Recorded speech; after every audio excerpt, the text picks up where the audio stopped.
נושא אולי הכי בעייתי בזוגיות, איך אנחנו... לא הכי בעייתי. לא הכי בעייתי. מה הכי בעייתי בזוגיות? תקשורת. תקשורת. תקשורת יכולה להיות נורא משפילה לאורך שנים, מקטינה. בגידה זו בעיה קשה, כואבת. בואו נתחיל עם סטטיסטיקה.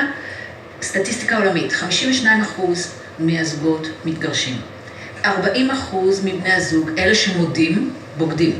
זאת אומרת, אנחנו לא באמת יודעים מה... מי יותר נשים או גברים? התשובה היא שגבר בוגד עם אישה, אני חושבת שיותר גברים עם נשים שהן פנויות, אבל אני חושבת שזה באמת הולך ונעשה יותר מאוזן. אבל הסיפור האמיתי הוא שאנחנו ממשיכים להתחתן, למרות שכולנו מודעים לסטטיסטיקה הזאת, וממשיכים לקוות שלנו זה לא יקרה. ישנם כמה זוגות שהתחתנו ויגידו, אנחנו מסכימים, אתה יודע מה, כשאתה נוסע לחול, אל תספר לי מה אתה עושה. את יודעת, יש בינינו הסכם כזה וכזה עם החבר הזה והזה.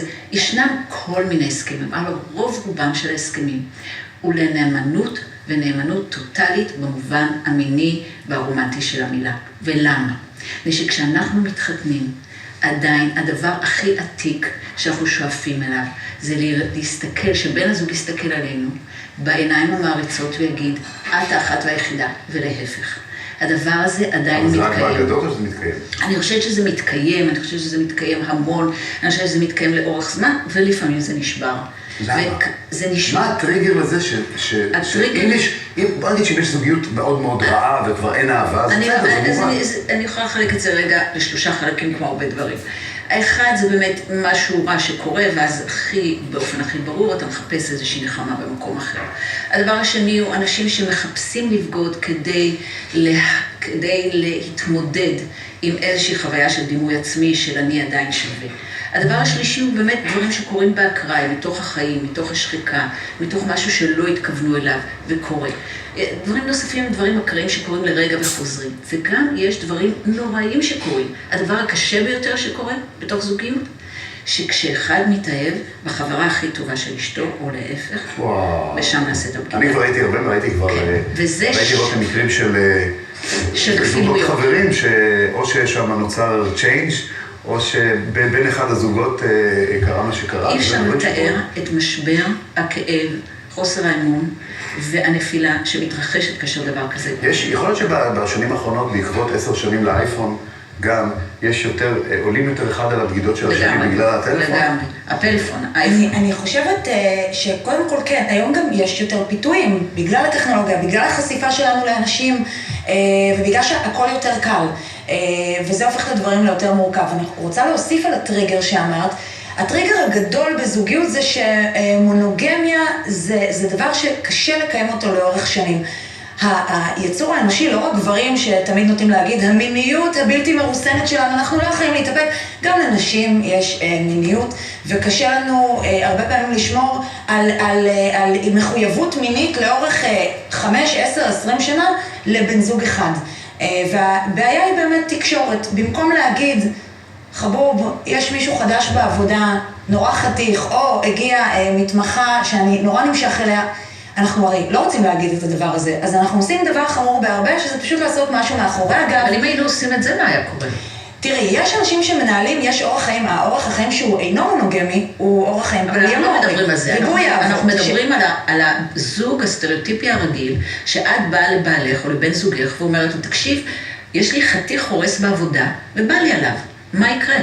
קודם כל הוא יכול להגיד, בואי יום הולדתך חי בשבוע הבא, נזמין אותו. זאת אופציה ראשונה. אני שואלת, ושוב, אין תשובות, זה לא מדע מדויק, אני לא יכולה לשפוט. יש פה אנשים בחוץ שמסתכלים. אני רואה, יש פה הרבה חיוכים בקהל. ואחד אם אני יודע מה עובר לו בראש. אבל, ממי, אגב, אני לא מדברת עליך, אין לנו שום בעבודה. אני רק רוצה להגיד משהו על הדבר הזה. אני חושבת שזו דמגוגיה, אני רוצה להסביר למה. מפני שבאמת, הסיפור, רוב הנבגדים אומרים אחר כך, מה שכאב לי זו לא הבגידה עצמה, כמו השקר והסתרה. התשובה היא לא נכון. שאם היה מובאת לפניהם האופציה, האם בן הזוג שלי יבגוד ואני אסכים לזה? התשובה היא לא. ב100% אני לא רוצה עכשיו לשאול מה זה בגידה. אוקיי, רגע לפני איך, האם צריכים לספר או לא, והאם אפשר יש תרופה לזה, להשתקם מזה. מה זה בגידה? בגידה זה רק מין? אני חושבת שלכל אחד יש פרשנות אחרת. בגידה, אני חושבת שההגדרה הכללית זה באמת מין, אבל יש אנשים שיגידו שבגידה זה גם נשיקה, ויש אנשים שיגידו שיכולה להיות בגידה רגשית. זאת אומרת, עצם זה שאני מפנטזת על מישהו, או נגיד נורא נדלקתי על מישהו, אז הלב שלי אולי כבר לא לגמרי שלו, אז כן יש אנשים שאומרים את בגידה. לא, אני חושבת שאת באמת נוגעת, ואת שמה קו מאוד עדין ומעניין. בעיניי לפחות. כל מה שקורה בתוך ראשך, מחשבתך והפנטזיות שלך, הם שלך. זאת אומרת, כשאנחנו מתחתנים, אנחנו לא מקבלים, לא נותנים על הטאבו, הבן זוג שלנו לא באמת רוכש אותנו. הוא רוכש את אמוננו, וזה משהו אחר. ולכן הדברים האלה הרבה פעמים מדוברים. ויש איזשהם הסכמים, ולפעמים ההסכמים הם כאלה, שלא, אני לא רוצה שאת תגעי מינית במישהו אחר, אני לא רוצה שתתנשקי איתו, אני גם לא רוצה שתתאהבי בו.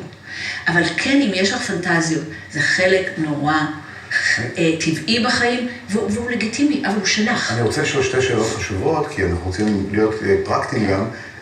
האם קודם כל, תמיד אומרים, אל תתוודה. גם אם רואים אותך באמצע, תגיד, זה לא אני.